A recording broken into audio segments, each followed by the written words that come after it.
Hello friends, super magic रसोई में मित्रों आपनु स्वागत करूँ छू।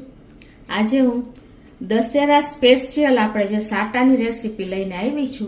तो तमने चोक्कस आ विडियो गमशे, गमे तो लाइक करजो, शेर करजो अने सब्सक्राइब करवानुं तो भूलता ज नहीं। अने मित्रों बाजुमां रहेलुं बेल आइकन ने पण प्रेस करजो, जेथी करीने लेटेस्ट विडियोनी माहिती तमने मळती रहे। तो आपणे बनाववानुं चालू करीए। तो આપણે સાટાના ઇન્ગ્રેડિયન્ટમાં આપણે અત્યારે જો 1.25 કપ મેંદો લીધો છે, 1.5 કપ જેવી સાકર લીધી છે, દૂધ છે, રવો છે અને બેકિંગ પાવડર છે, તેલ છે, ઘી છે। તો બનાવવાનું ચાલુ કરીએ। તો મિત્રો આપણે બહારના સાટા તો બહુ ખાધા છે, પણ તમે જો આ રીતે એક વખત એકદમ સરળ રીતે આજે હું તમારી સાથે શેર કરું છું એ રીતે બનાવશો ને તો બહારના સાટા ભૂલી જ જાશો, એટલા સરસ બને છે।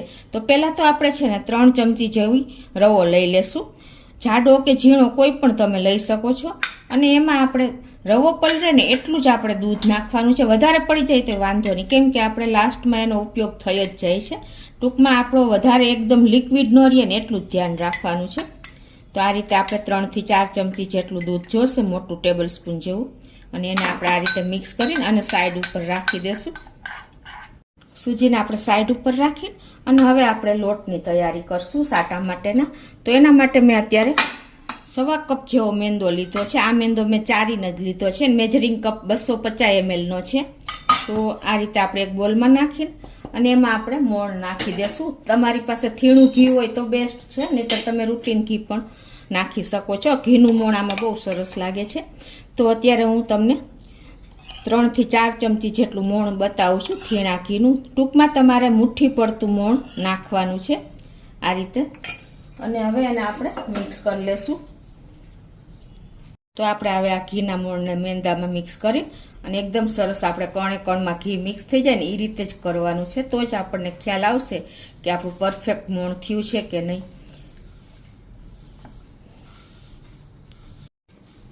તો આ રીતે જો આપણે ઘીને મિક્સ કરી દીધું છે લોટમાં, હવે એમાં આપણે 1/4 ટીસ્પૂન જેવો બેકિંગ પાવડર એડ કરી દેશું। તમારી પાસે બેકિંગ પાવડર ન હોય ને તો 2 પિંચ જેટલો તમે ખાવાનો સોડા પણ એડ કરી શકો છો। અને મિત્રો બીજું કે તમારે જો ઘીનું મોણ તેલનું મોણ પણ તમે દઈ શકો છો, પણ ઘીનું મોણ હશે ને તો એનો ટેસ્ટ બહુ સરસ આવે છે।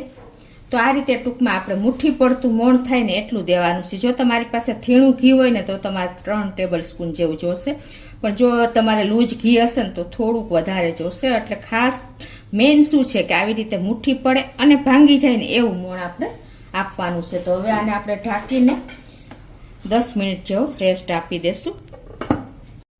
તો આપણે લોટને રેસ્ટ આપ્યો ને એને 10 મિનિટ થઈ ગઈ છે, અને હવે આપણે જે આ રવો પલાળ્યો છે ને દૂધમાં, એ જો આવી કન્સિસ્ટન્સી આવી છે, ટૂંકમાં આવો તમારે રાખવાનો છે, વધારે દૂધ લિક્વિડાઇઝ નથી કરવાનું, કેમ કે આપણે લોટને થોડોક મીડિયમ કઠણ રાખવાનો છે। તો હવે એને આપણે આ લોટમાં જ નાખી દઈશું પલાળેલા રવાને,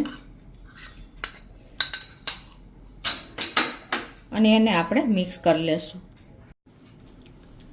આ રીતે આપણે મેંદામાં મિક્સ કરી અને અડધો લોટ તો આપણે આવી રીતે જ બંધાઈ જશે, કેમ કે આપણે મીડિયમ કઠણ જ લોટ બાંધવાનો છે, વધારે ઢીલો કે વધારે કઠણ નથી રાખવાનો। આ રીતે જો આપણે રવો પણ મિક્સ થઈ ગયો છે, અને હવે આપણે એમાં, અને આ રવો જે મેં પલાળ્યો હતો ને મિત્રો એ રૂમ ટેમ્પરેચર દૂધ ઉપર જ પલાળ્યો હતો, વધારે ઠંડુ કે વધારે ગરમ પણ નથી લેવાનું। હવે આપણે આ જો મિક્સ કર્યા પછી દૂધ થોડું થોડું એડ કરતા જાશું, કેટલું એડ કરું ને એ પણ હું તમને જણાવું। તો આ પણ રૂમ ટેમ્પરેચર ઉપર જ આપણે દૂધ લીધું છે, તો અત્યારે હું 1 ટેબલ સ્પૂન જેવું ઉમેરું છું, પછી કેટલું જોઈને એ પણ તમને કહું, 1 થી 2 ટેબલ સ્પૂન નાખી જ દઉં છું, અને એને આપણે આ રીતે મિક્સ કરી લેશું।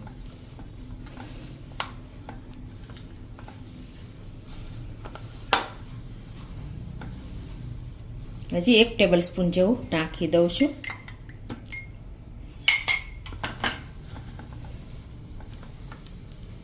તો ટોટલી મેં 4 ટેબલ સ્પૂન જેવું દૂધ જોયું છે મારે, તમારા મેંદાની ઉપર પણ ઘણી વખત ડિપેન્ડ રહે છે, એટલે આમાં કાંઈ નક્કી નથી રહેતું। ટૂંકમાં તમારે મીડિયમ હાર્ડ એટલે કે મીડિયમ કઠણ રહે ને એવો લોટ બાંધવાનો છે। આ રીતે જો આપણે લોટને પણ તૈયાર કરી લીધો છે। તો આપણે લોટને પણ એકદમ સરસ જેવો બાંધી લીધો છે, આવો સેમી સોફ્ટ. તો હવે આને ઢાંકીને આપણે 30 થી 40 મિનિટ રેસ્ટ આપી દેશું. તો આપણે 30 થી 40 મિનિટ થઈ ગઈ છે રેસ્ટ આપ્યો એને, અને જો આપણો લોટ પણ પરફેક્ટ સાટા માટેનો તૈયાર થઈ ગયો છે. તમારે પરફેક્ટ મેજરમેન્ટ સાથે આ રીતે તૈયાર કરશો અને એને ટાઈમ આપશો ને તમારે બહાર જેવા જ સાટા, બહારના પણ ભૂલી જશો, એટલા હેલ્ધી આજે સાટા બનશે મિત્રો. તો હવે આપણે અને આ રીતે તમારે જે સાઈઝના લુવા કરવા હોય ને, જેવા સાટા કરવા હોય ને, ટૂંકમાં તમારે પતલા સાટા કરવાના છે. તો આ રીતે આપણે એને લુવા કરી લેશું. તો આ રીતે જો આપણે મીડિયમ એવા લુવા કરી અને પછી તમારે એને હાથેથી આ રીતે સરખો લુવો બનાવી અને આને આ રીતે પ્રેસ કરી દેવાના છે. તમારે થોડાક આપણે પતલા કરશું એટલે અંદરથી સરસ કૂક થાય. અને આપણે ઘરે બનાવતા હોય એટલે મીડિયમ સાઈઝના જ આપણે બનાવીએ છીએ. જો આવા આપણે બધી લુવા તૈયાર કરી લેશું. તમારે જો આ રીતે ન કરવા હોય ને તો તમે વણીને પણ કરી શકો છો, એ મેથડ પણ હું તમને બતાવી દઉં. તો એના માટે તમારે આ રીતે લુવો લઈ અને મોટી રોટલી વણી લેવાની છે, 2 થી 3 લુવાની.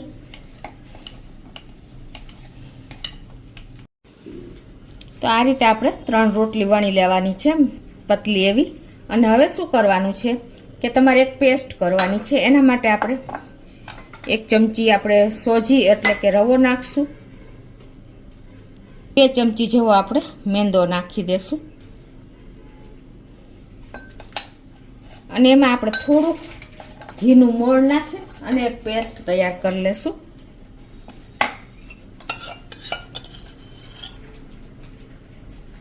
આ રીતે તમારે 2 ચમચી મેંદો અને 1 ચમચી રવો નાખી અને ચમચી જેવું ઘી નાખીને પેસ્ટ કરી લેવાની છે.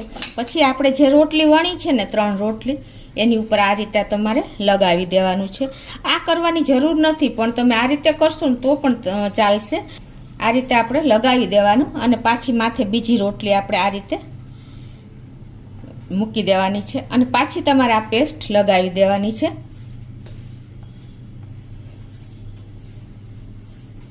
આપણે ઓલરેડી મોણ જ વધારે નાખી દીધું છે, એટલે તમે જો આ રીતે વધારે મોણ હશે ને તો તમારે કાંઈ કરવાની જરૂર નથી.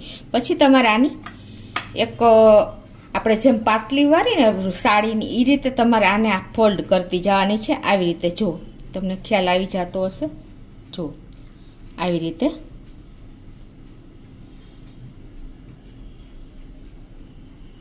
ખ્યાલ આવી ગયો તમને?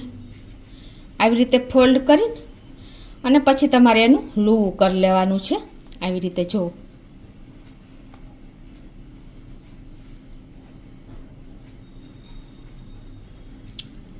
અને પાછું તમારે એને આ રીતે ભેગું કરીને લૂવું બનાવીને અને પાછો વણી લેવાનો છે.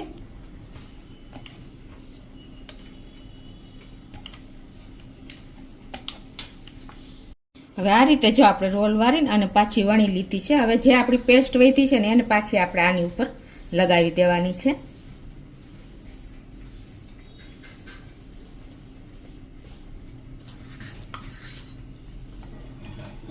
એકદમ લાઈટ એવી લગાવવાની છે.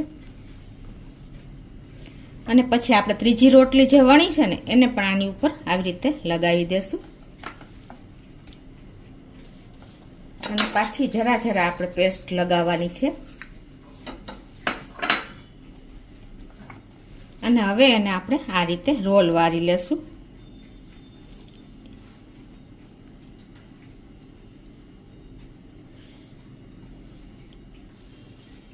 અને પછી તમારે જે સાઈઝના સાટા કરવા હોય ને એ પ્રમાણે તમારે એને કટ મૂકવાનો છે.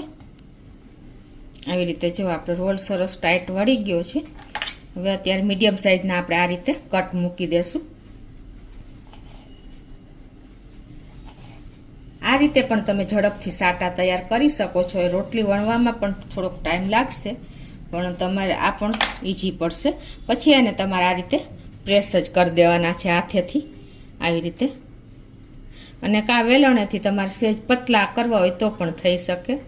જુઓ આ રીતે પણ તમે સાટા તૈયાર કરી શકો છો. તો આ રીતે આપણે જો એ રીતે વણીને રોટલી વણીને પણ આવી રીતે તમે સાટાને કરી શકો છો તૈયાર. અને થોડાક પતલા રાખવાના એટલે પ્રોબ્લેમ ન થાય, કેમ કે આપણે બેકિંગ પાવડર વાપરો છે. જો આપણે સાટાને વાળી લીધા છે. હવે આ સાટા આપણા ફૂલે નહીં ને એના માટે આપણે એમાં હોલ કરી દઈશું. આવી રીતે તમે હોલ કરી દેશો ને એટલે તમારે એકદમ સરસ અંદર સુધી કૂક પણ થઈ જશે અને આપણા સાટા સરસ તરાઈ પણ જશે.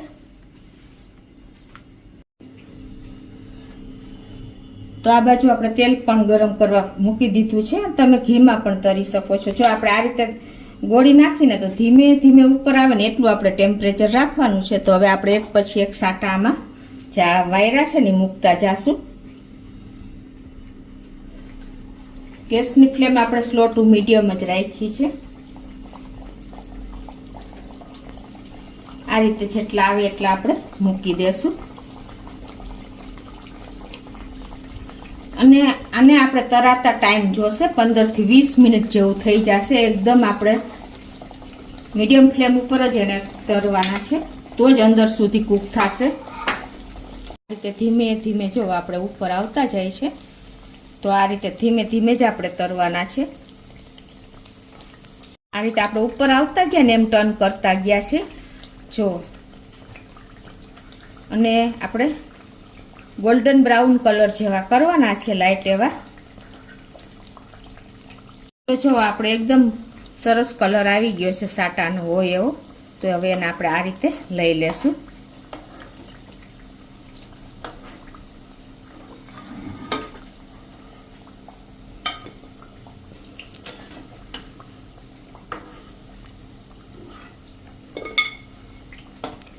એ જ રીતે આપણે બધા સાટા આપણે તરી લેશું.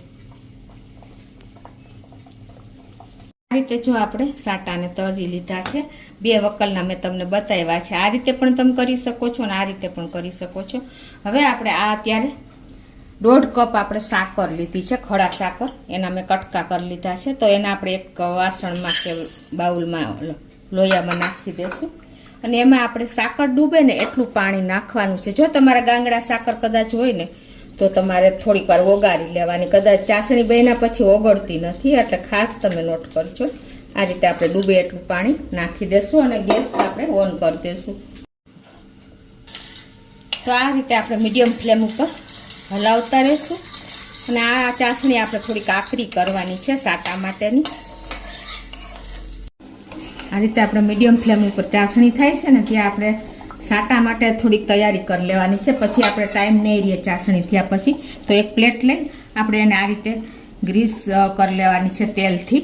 એટલે આપણે જે સાટા ચાસણીવાળા મૂકશું ને એ સ્ટીક નહીં થાય, ઇઝીલી તમારે ખુલી જશે. આ બધી તૈયારી તમારે પહેલાં જ કરવાની, પછી તમારી ચાસણી બન્યા પછી કોઈ ટાઈમ જ નહીં રહે.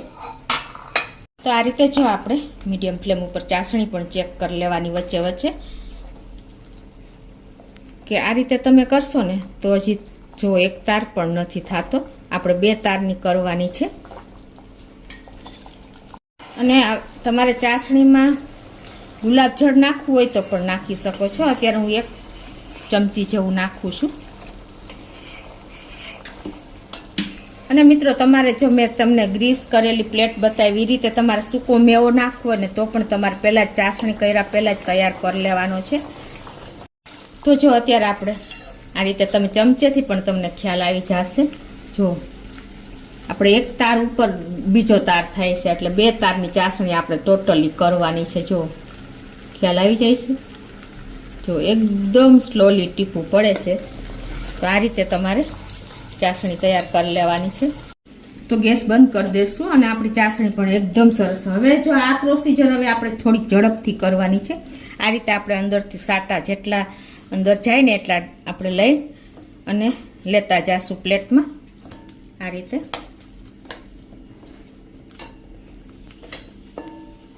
અને આપણે અંદર ચાસણી નથી ઉતારવાની, ખાલી આપણે ઉપર જ ચડાવવાની છે, કોટિંગ થાય એ રીતે. આ રીતે આપણે તેલવાળી જે પ્લેટ કરી છે ને ગ્રીસ કરેલી એમાં મૂકતા જાશું.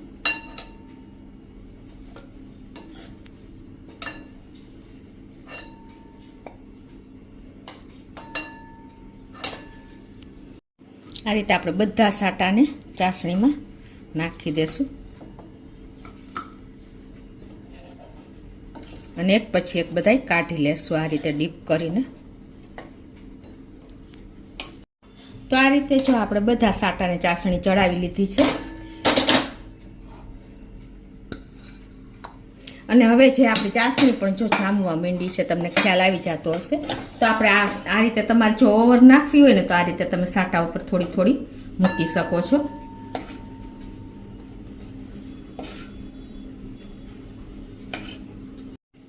આ રીતે આપણે ઉપર પણ થોડી થોડી ચાસણી મૂકી દીધી છે. તમારે જે રીતે જોતી હોય એ પ્રમાણે તમે વધારે થોડીક એડ કરી શકો છો.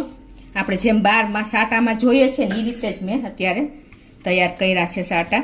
અને હવે અત્યારે આ સ્ટેજ જ તમારે હજી ગરમ હોય ને ત્યાં જ તમારે સૂકો મેવો કે કાંઈ કટિંગ કર્યું હોય ને મૂકી દેવાનું છે. અત્યારે હું ગુલાબની પાંદડી મૂકું છું. આ રીતે જો આપણે તેલ લગાવ્યું હતું ને એટલે નીચેથી પણ જો ઇઝીલી છૂટો પડી જાય છે. અને તમને ખોલીને પણ બતાવી દો બંને સાટા આપણા જો આ રીતે તમે કેટલું પડ થયું છે તમને ખ્યાલ આવી જાય છે મિત્રો. બહારના સાટા તમે ભૂલી જાઓ ને એવા સાટા આજે આપણા ઘરે બન્યા છે. તમને લેયર કેવા દેખાય છે જુઓ. અને જે આપણે વણીને બનાવ્યા ને એના પણ હું તમને બતાવી દઉં. જો આ વણેલો સાટો છે આપણે જે કર્યો તો એને પણ તમને લેયર બતાવી દો. જુઓ મિત્રો છે ને ભૂકો થઈ જાય છે એટલા સરસ આપણા લેયર બન્યા છે. તો આ મેથડથી અને આ પ્રોસિજરથી તમે ઘરે સાટા બનાવશો ને આ દશેરાએ ચોક્કસ બનાવજો મિત્રો. તમે વિચાર કરતા થઈ જશો કે આટલા લેયરવાળા આપણા સાટા ઘરે બને છે તો બહારના તો ભૂલી જ જશો. તો તમને ચોક્કસ આ વિડીયો ગમશે મિત્રો. ગમે તો લાઈક કરજો, શેર કરજો અને સબસ્ક્રાઈબ કરવાનું તો ભૂલતા જ નહીં.